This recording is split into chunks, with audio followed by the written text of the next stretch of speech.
اللہ الرحمن الرحیم. دیکھو بھائی دو چیزیں، ایک ہے تقدیر اور ایک ہے عمر.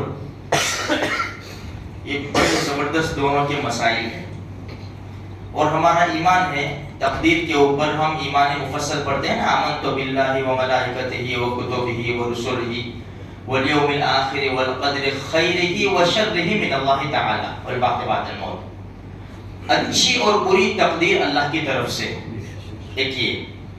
دوسری بات ہے عمر. ہر ایک انسان کی عمر فکس ہے، فکس.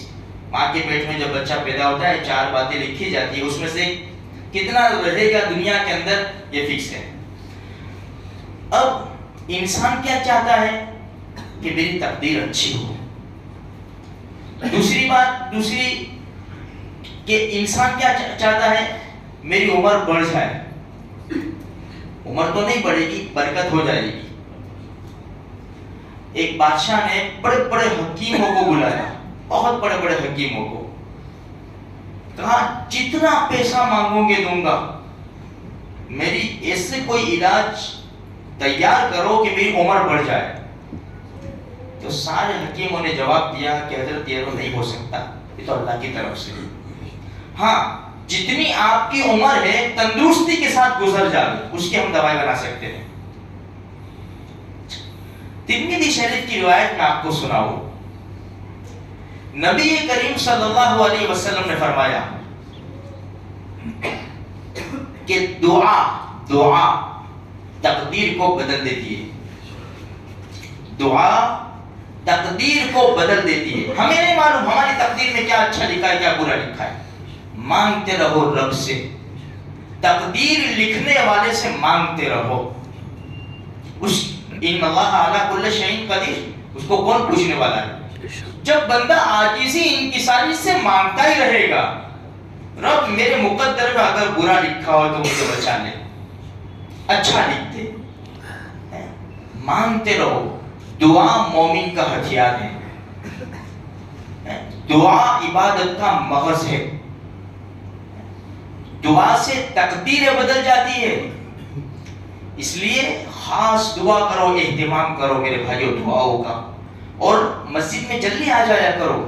1 منٹ مل جائے گی نا، 1 منٹ دعا کی بہت قیمتی ہے، بہت قیمتی ہے. لقمان حکیم نے اپنے بیٹے سے کہا بیٹا رب اغفر لی وتب علی پڑھا کر، اللہ مجھے بخش دے، معاف کر دے، میری توبہ قبول کر لے، رجوع.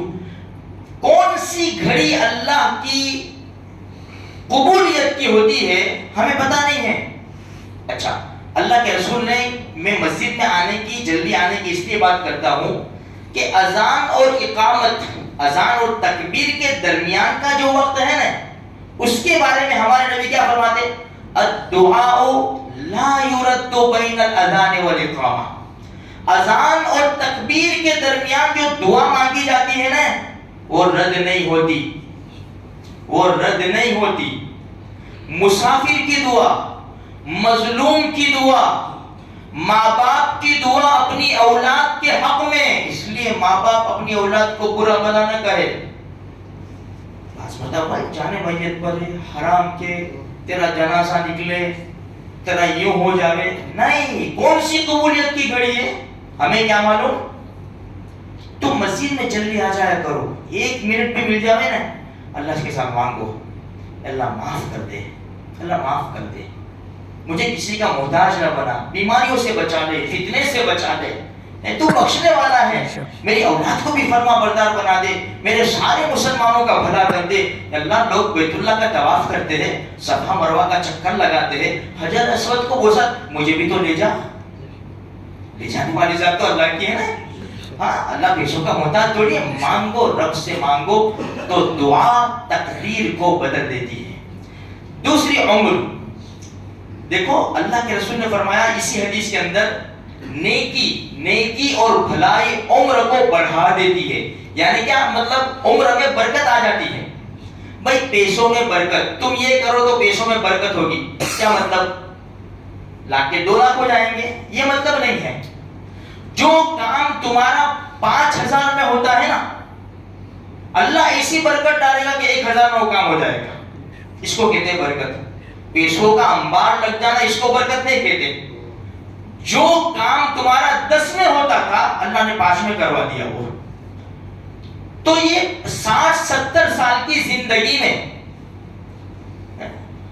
جو کام 200 سال کی زندگی میں انسان کرتا, اللہ وہ 60-70 سال کی زندگی میں تم سے کروا دے گا. جاؤ اتنی عبادت. اسی لیے بڑی بڑی تفسیریں لکھی ہے, بخاری شریف, مسلم شریف, یہ حدیث کی کتابیں لکھی ہے بڑی. ان کی عمریں کیا تھی؟